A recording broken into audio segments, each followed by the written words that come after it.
So let's get started. In this quick episode, I'll show how to record the screen of your Mac.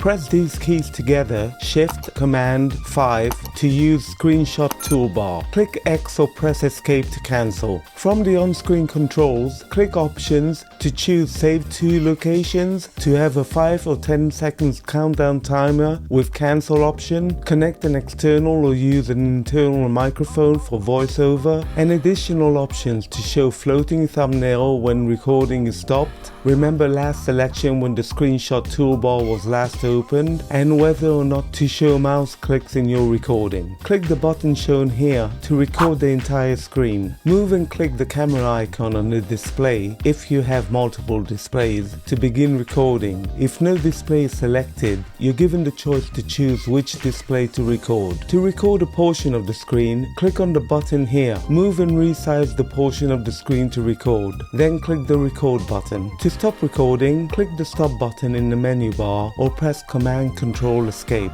Click the floating thumbnail in the bottom right hand corner of your screen to play, edit or share the recording. And that's all there is to it. Thanks for watching. Thumbs up if you like this episode. Subscribe to the channel if you haven't already done so. And don't forget to hit that bell icon to be notified of the next upcoming episode. Peace.